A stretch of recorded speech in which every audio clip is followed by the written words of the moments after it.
The Balkan Peninsula is named after a mountain range in Bulgaria. It was once thought these mountains crossed the entire region.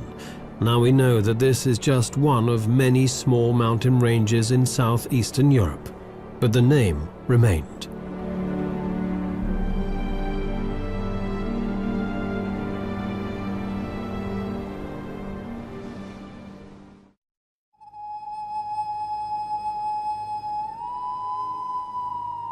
Dumitor lies in the north of Montenegro.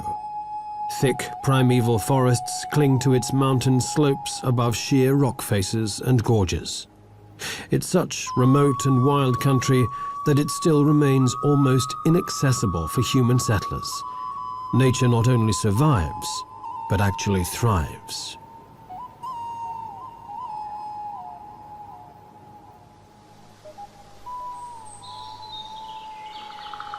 This is a truly ancient forest. These 50-meter-high black pines have stood for a half a millennium and are the last of their kind in Europe.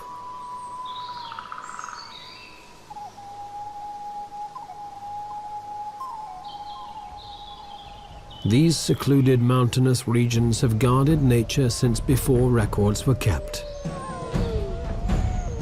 The ancient forests still provide a safe haven for creatures that have virtually disappeared from the rest of Europe. Wolves still roam throughout the Dumitor Mountains, and their howl is a primal call of the wild.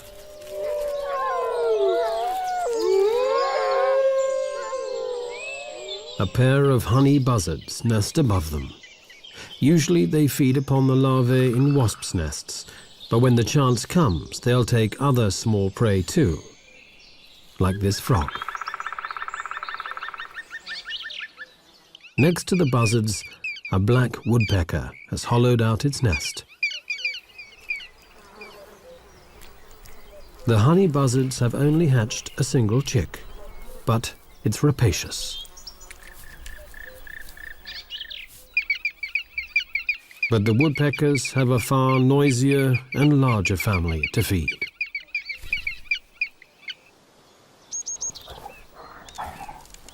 These mountains still remain as a home for the brown bear. It's late in autumn and this bear is putting on as much fat as possible before finding a cave to hibernate in and survive the harsh winter of the Balkans. Another animal that survives in the wilderness of Dumitor is the lynx. Shy and wary, the lynx silently moves and hunts in these forests, but now they are few and far between. Probably only around 100 Balkan lynx remain. Those few humans who do live here give the bear a nickname, Medved, the honey eater. And it's a suitable name, for its fat belly is almost entirely the result of honey plundered from many beehives. Bears seldom, if ever, leave the protection of these forests that cling precariously to the more gentle mountain slopes, but then abruptly end.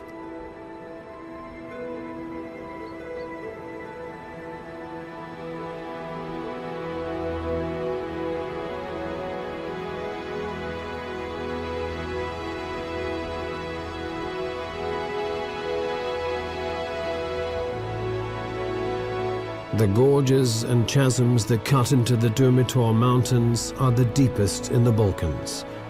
There are no natural access routes down into them, even for bears. These deep gorges remain pristine.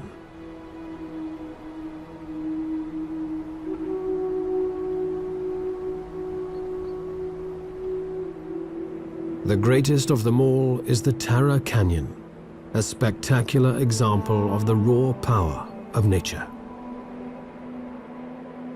At 1,300 meters deep and 78 kilometers long, the Tara Canyon is the deepest and longest in the whole of Europe. Because the flowing water is turquoise blue and crystal clear like teardrops, local people have named this Europe's Tear.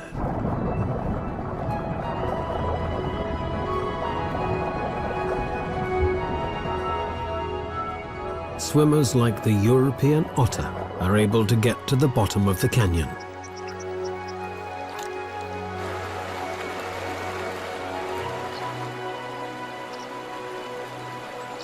If Europe's tear does bring one to the eye, it's a tear of joy.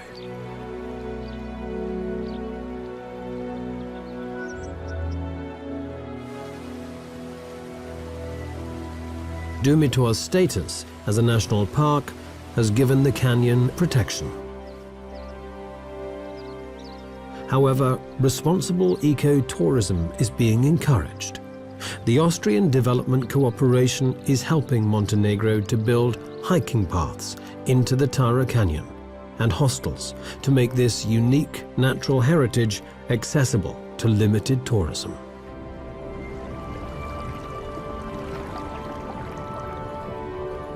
Once in the water, the European otter is in its element. With a streamlined body, the otter swims effortlessly through the river while it hunts its prey, often river trout.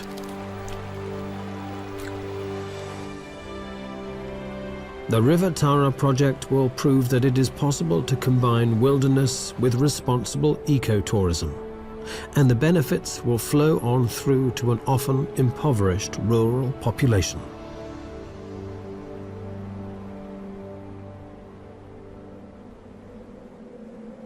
Over 1,000 meters above the Tara Canyon lies an almost barren landscape. This is a desolate plateau, almost the end of the world. Bleak, lonely, and seemingly deserted, but only at first glance.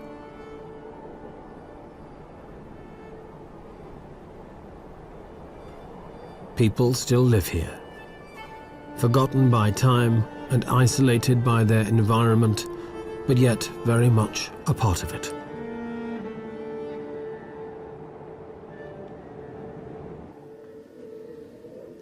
Stana Tserovic is one of the last Virginias, women who remain to do the hard work of the men, who left long ago in search of casual labor.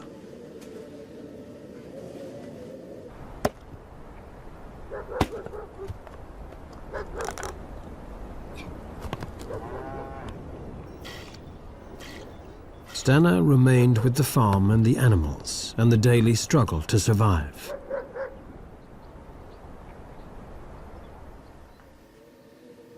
Her weather-beaten face has seen many winters and is deeply creased, almost like the Dumitor Massif itself. One village after another has been abandoned, she complains. The neighbors are moving away. Now the fire is burning in only one of 3 houses.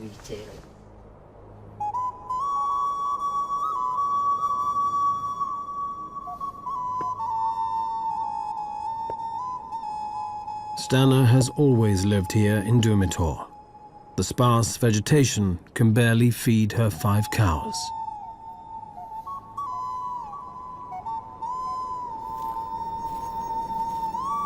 Everywhere she goes, she always carries a weapon. But just who gave her the old rifle remains her secret. And why does she carry it? To keep the wolves at bay. There are only a few people left around here, she says, and then adds, it is difficult to live up here. She keeps a wary eye on her surroundings. Experience has made her vigilant.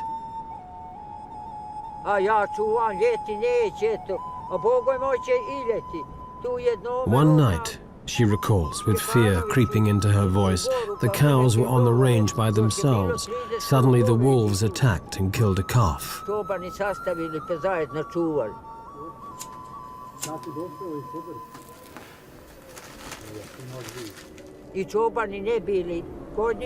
The wolves took the calf by the throat and would not let go, even when she tried to chase them away. They were not afraid of us humans, she continues. The older cows tried to protect the calf, but the wolves simply tore it apart until there was nothing but blood and a few bones. It was a whole pack of wolves, she says. And when they had finished, nothing was left behind.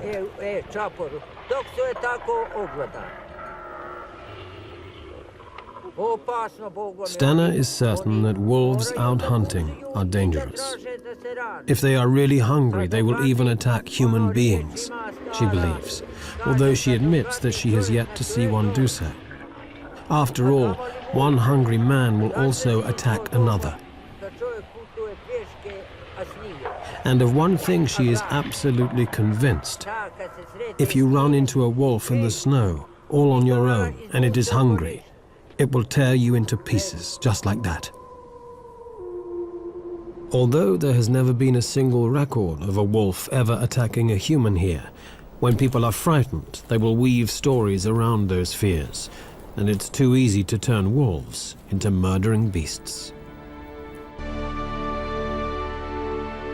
To the north of Dumitor's jagged and solitary peaks lies a different world, near where the Danube and Drava meet.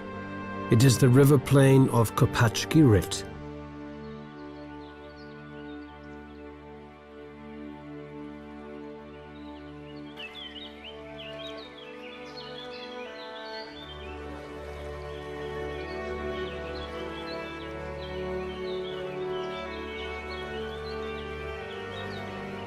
Kopacki Rit is in the east of Croatia.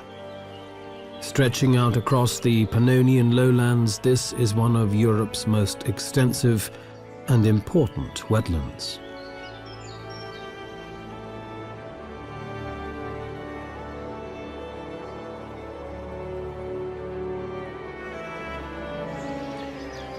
This is where one of the largest and oldest river forests to be found anywhere along the Danube grows. Over 260 different species of bird live here all year round, some of them in huge colonies. For about 3 months of every year, large parts of the forest are flooded by seasonally rising water. This is a great crested grebe with its recently hatched chick. Life just couldn't get any better.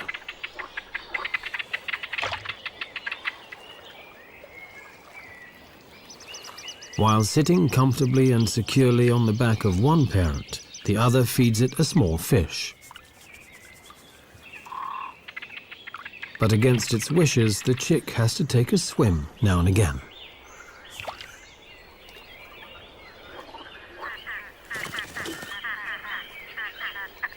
Although the chick is able to swim and dive as soon as it hatches, a ride on a parent's back is always preferred. But when both parents are busy, the chick won't get its own way. Another freshly caught fish keeps it happy for a while. But that's it.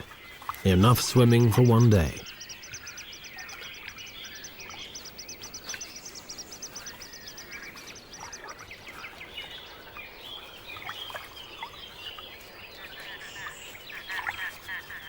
Persistence will always win in the end.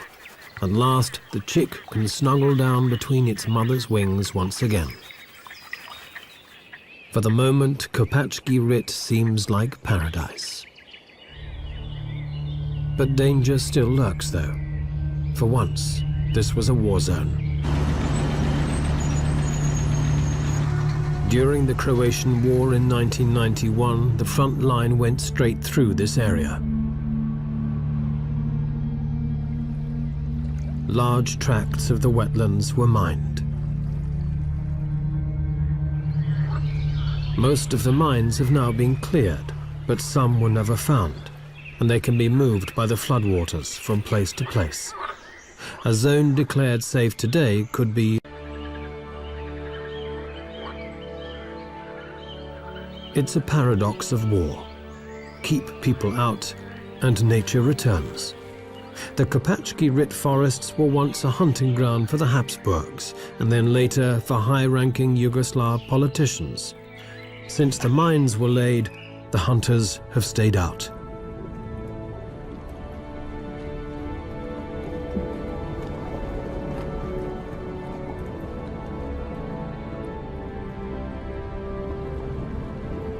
And so, undisturbed by people or mines, all other life flourishes.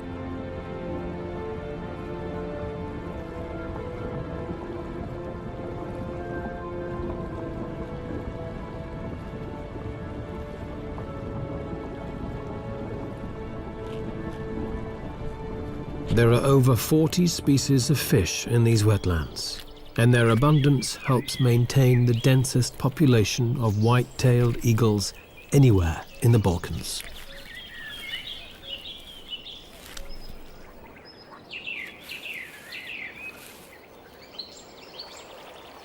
Few animals would dare to try and steal a white-tailed eagle's catch, but a wild boar is not just any animal.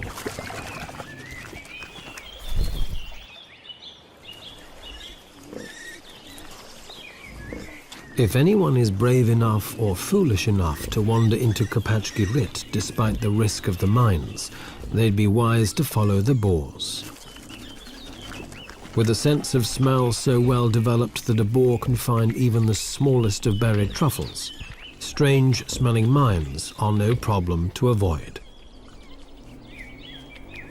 And in fact, the trails and clearings used by the wild boars are reliably mine-free.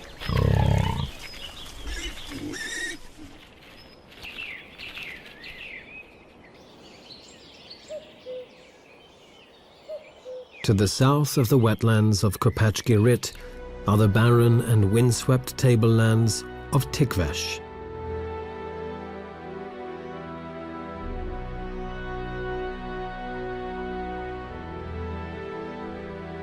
This is Macedonia, and Tikvesh is now the Balkans' last stronghold for vultures.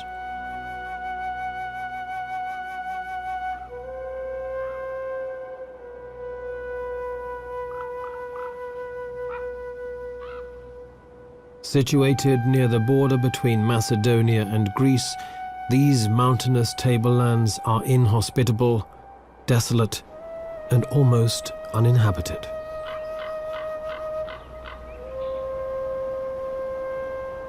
Clouds move ominously across a landscape stretching to infinity, where the boundary between sky and earth becomes blurred.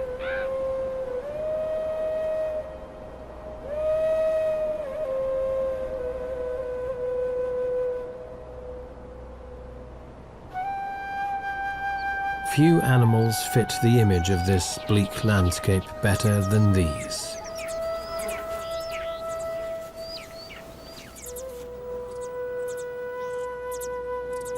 Griffon vultures in particular like to live in these rocky mountains, where the thermal updrafts can carry them up high with little effort.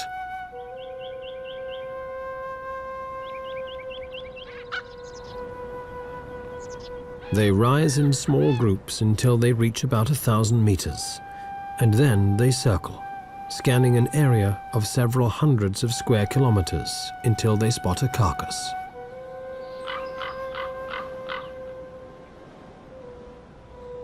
Griffon vultures normally live in large breeding colonies, building their nests on steep rock faces. These vultures were once widespread throughout the Balkans, but in the last 100 years they've been reduced to only a few breeding pairs. Toxic baits have helped to decimate them, but they've been hit even harder by the gradual disappearance of livestock. The vultures are carrion eaters, and each bird needs around half a kilo of meat each day. But now there are fewer carcasses of sheep, goats and cows, which they can rely on. And to make matters even worse, there is competition. Even when in flight, vultures are constantly harassed by ravens. Intelligent birds, they learnt long ago that where vultures settle, there is also something in it for them. The vultures have spotted a dead cow, but a gang of ravens is already there. As soon as the vultures try to get to work on the carcass, the ravens start pulling at their tails. Bad table manners it may be, but an effective strategy to distract the vultures.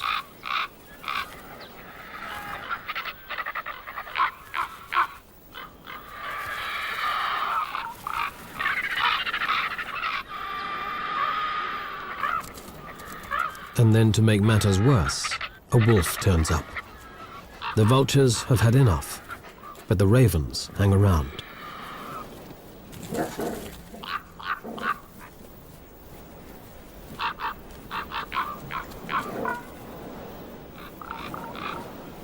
And even the wolf has trouble getting rid of them.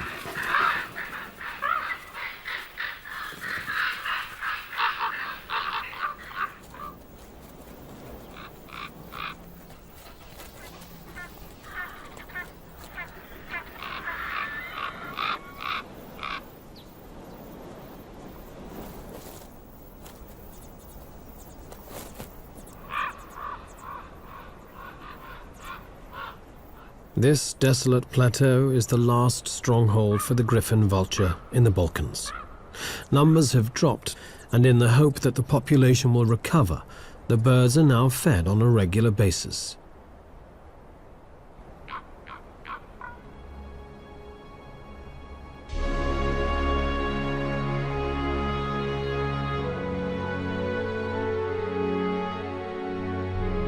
This is Skadarsko Jezero, or Skadar Lake.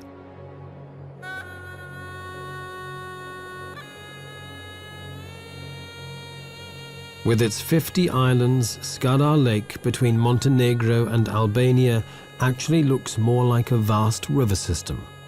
But it's the largest lake in the Balkans, almost 50 kilometers long and up to 15 wide.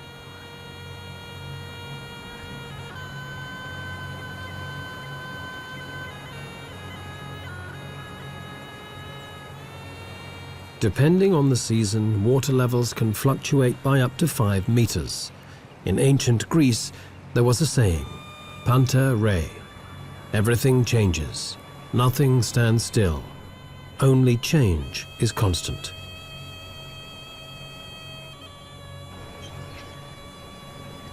Ruins of monasteries and fortresses stand on many of the islands, a reminder of the lake's strategic importance during the conflict with the Ottoman Empire. Some of the islands are actually just hills, but only connected to the mainland during a very dry summer. In the lake's northwest, on one of these hills, stands the fortified monastery of Kom, built in the 15th century. A monk of the Orthodox Church lives here alone, giving up his days to his faith and his belief in a better world through prayer.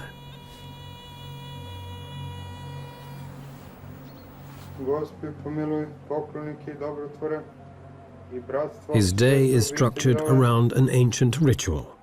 The liturgies of the hours, 8 of them every day. He believes that the ceaseless prayers join together to become a force for good, to help create a better world. In early summer, the sound of prayer is broken by the calls of thousands of birds. Skadar Lake is one of the most important resting and breeding grounds for migratory birds in Europe. The part of the lake belonging to Montenegro has been a national park since 1983, and the Albanian part was declared a park in 2005. At this time of the year, water plants are spreading out their leaves, and dense reed beds are growing around the shores. The floating carpet of water lilies makes this a safe breeding ground for terns. Huge colonies build their nests, always to a cacophony of ceaseless screaming. Frogs are breeding too, and they join in the chorus. These floating islands are a sanctuary against predators, but it can be confusing. Not every tern finds its way back to its own nest straight away.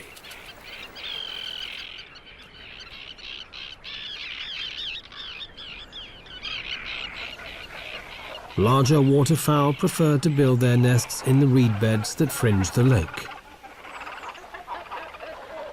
while thousands of cormorants use dead trees for their nests. Watching young cormorants feed is a salutary lesson. The youngsters poke their heads far into their parents' gullet in their haste to get their regurgitated fish. It's a miracle that they don't puncture their parents' throats. Other species breed in mixed colonies, like the elegant little egret and the spoonbill. Beneath them, a black-crowned night heron stalks amidst the reeds, while a squacco heron settles down to brood. Collective breeding is a strategy which gives a greater degree of security for all, as there are many vigilant eyes on the lookout for nest robbers, and the chicks are well hidden between the reeds. Skadar Lake at the west of the Balkans is a paradise for birds, even if there are no elves. On the eastern borders, there is a vastly different land, one with a mosaic of colorful fields, some planted, some not. This region is called Dobrucha, with its steppe grasslands in the northeastern tip of the Balkan Peninsula, between the Danube and the Black Sea. Only a few subsistence farmers live here. Fertile fields and fallow ground lie side by side, making the country resemble a quilt. Fertility and barrenness alongside each other. In May, the wild poppies and cornflowers sprinkle the cornfields with vivid colors. They thrive because here the farmers use little fertilizer and never spray their fields with pesticides. The plow is still horse-drawn, as it has been for centuries. In Dobrucha, many ethnic people, Bulgarians, Romanians, Russians, Tatars, and Armenians live side by side.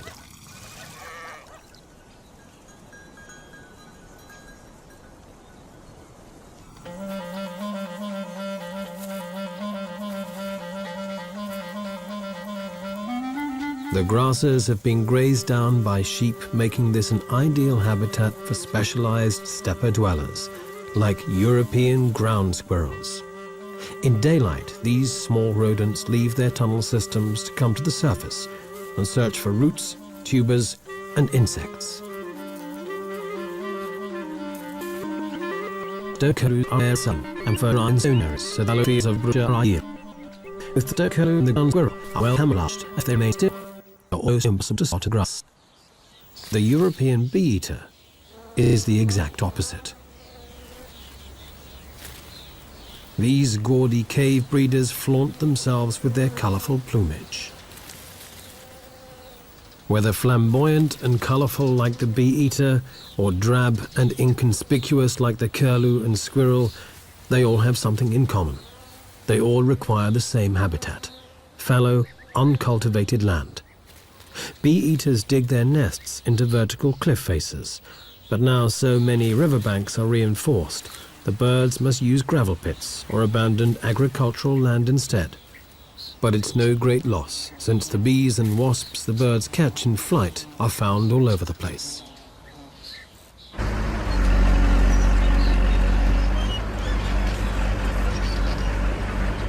This old quarry in Dobrucha will be shutting soon.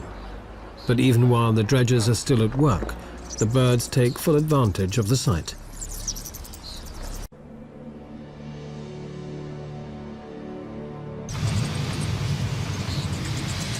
And this year they are joined by thousands of rosy starlings, which suddenly appear and also move into the quarry. This is fairly unusual, for rosy starlings come from India. They spend the winter on the subcontinent, then in summer they normally migrate to the Mongolian and Kazakh steppes. But this year, some traveled west, probably following insect swarms until they ended up in the Balkans, in this stone quarry in Dobrucha.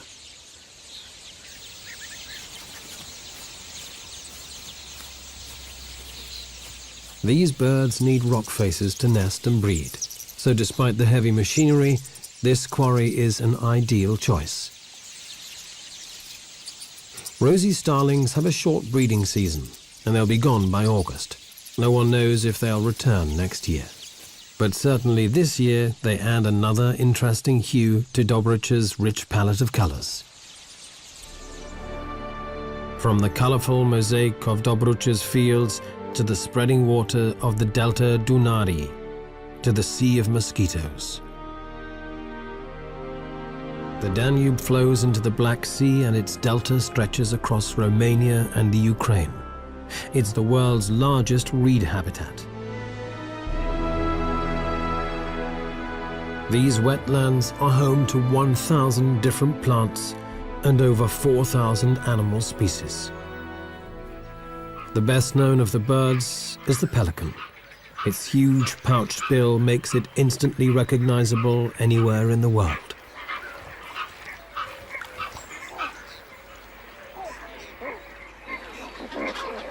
Hidden amidst this maze of water channels with their forests and reed beds are enormous breeding colonies of pelicans, some containing hundreds of pairs.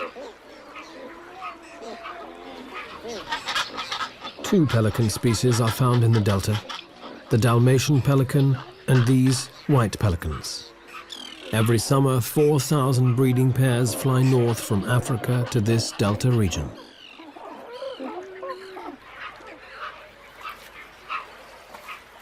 Pelican nests are untidy, and chicks depend on their parents for 14 weeks, a long time for a bird.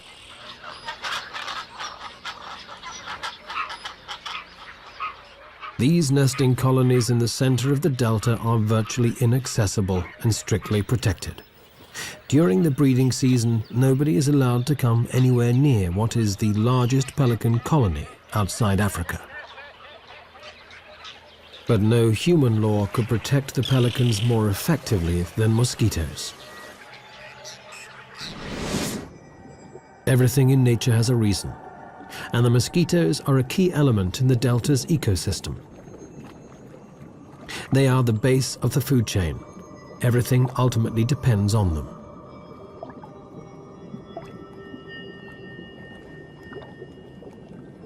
The biomass of mosquitoes in the Danube Delta is quite awe-inspiring. It's greater than that of all the other animals put together. It's the very foundation on which all other life in the Delta is built.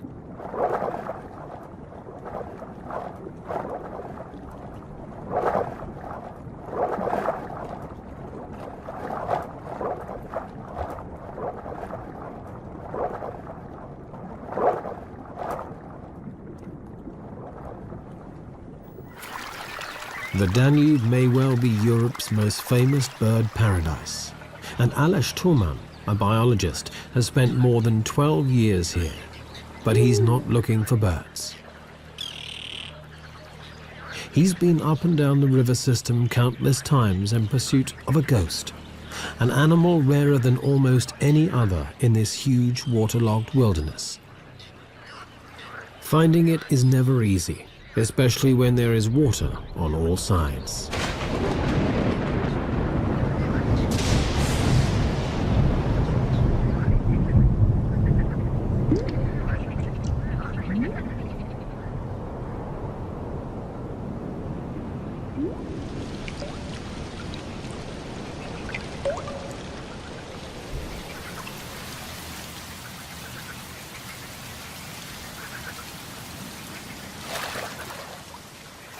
Aleš Toman is searching for the European mink,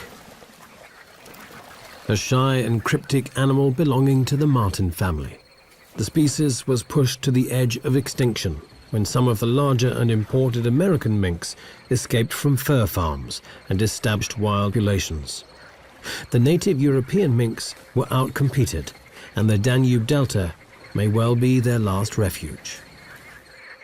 In the summer months, when there is no shortage of food, the European minks occasionally venture out, but then only at night.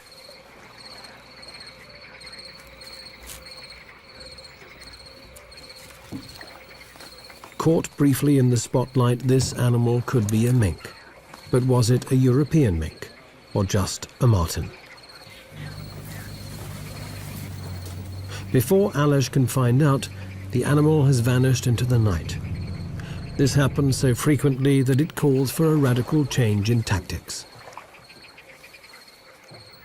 To study the delta's mink population, Alish must first catch some, but this is almost impossible, at least in summer.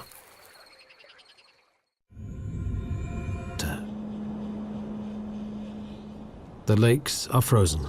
Life seems to have come to a standstill. But only at first glance. Migratory birds from the Arctic have arrived to spend the winter here. The cold is far less intense than above the Arctic Circle, and crucially, the birds are able to find enough food here.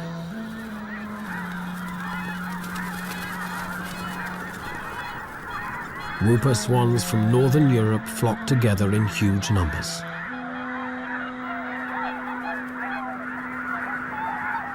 And when 60,000 red-breasted geese take off as one, the sky turns dark. Almost the entire world's population of red-breasted geese migrate every year from Siberia to here.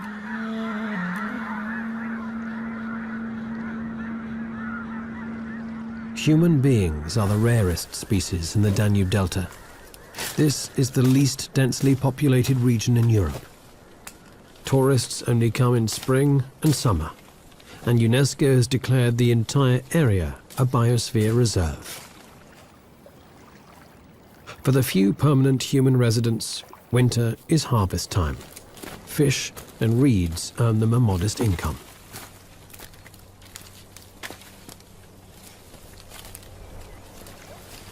In winter, the fishermen are allowed large catches, but from spring onwards, a rigorous quota is strictly enforced to protect the breeding stocks.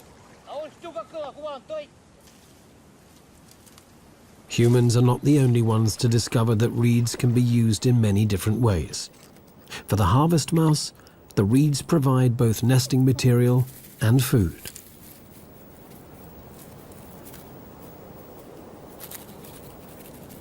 These tiny rodents are about 5 centimeters long and barely weigh 10 grams. But it's an ideal size when you have to move up, down, and across reed stalks all day long.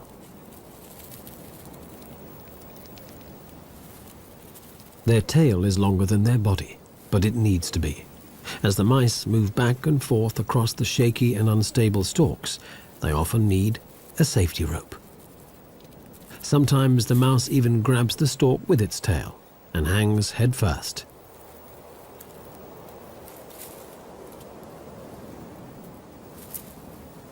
Cute as they may be, harvest mice have many predators. Birds of prey, foxes, snakes, even fish. And the shy and cryptic European minks also have them on their menu. Alish Toman's search continues. In winter months, the mink must also hunt by day, and this makes it far easier to try and observe and even catch them.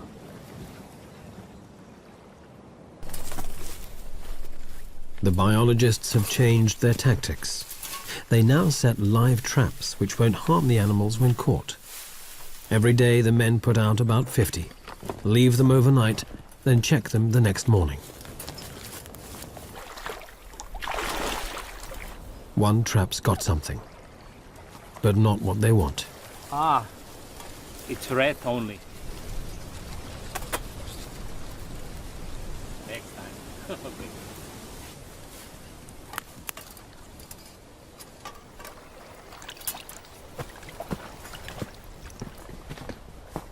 The men proceed to the next trap. Will they be any luckier?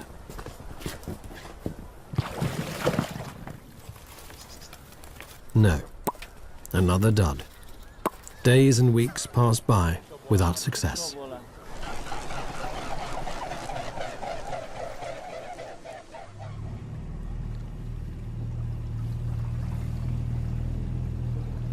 Another day, another try.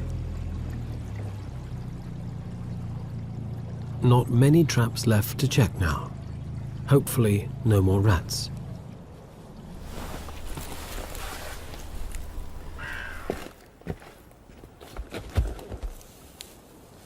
Ah, Titi, come.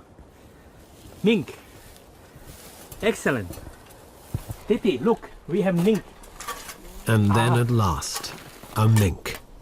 Alish Toman has a broad smile all over his face. The captured mink probably isn't so happy.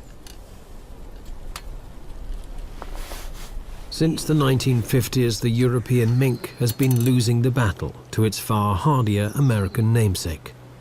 Added pressure from hunting and destruction of its habitat pushed the European mink to the brink of extinction. Now the last remaining populations live in Spain and the Baltic. But the Americans haven't conquered the Danube Delta yet. The mink is checked for health and condition, and loses a few hairs for genetic testing. It makes its displeasure very plain. Alish Toman is convinced the data he is gathering will prove that the only surviving, healthy and stable population of the European mink is here, in the delta of the Danube.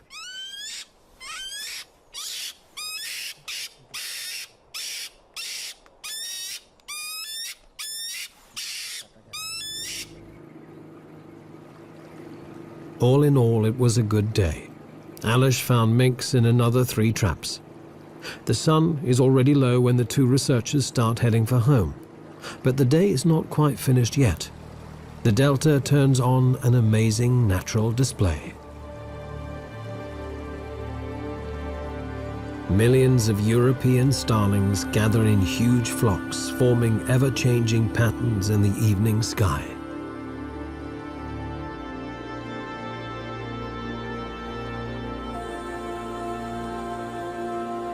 The flock hangs in the air like a swarm of midges, then shifts and changes. For the birds, it's time to find a roosting site for the long, cold night.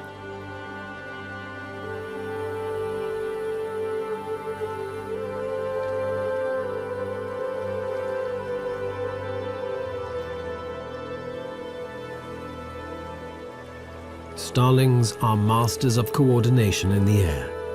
No matter how many or how small the space between, the birds never crash into each other.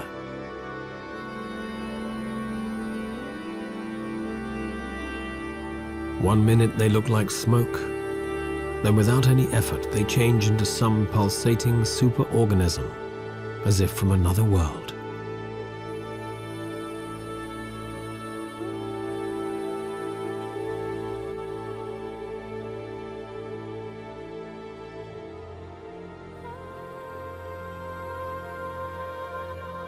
Despite its reputation, the Balkans is not the land of doom and shadow. Instead, it is a magical and beautiful place, always changing, just like the flocks of starlings in the evening sky. The Balkans may still be coming to terms with its recent history of conflict, but it has always been a place where people and their diverse cultures have lived. A place where much of nature is still unspoilt. The wild Balkans are still largely unknown, their treasures so close, and yet still.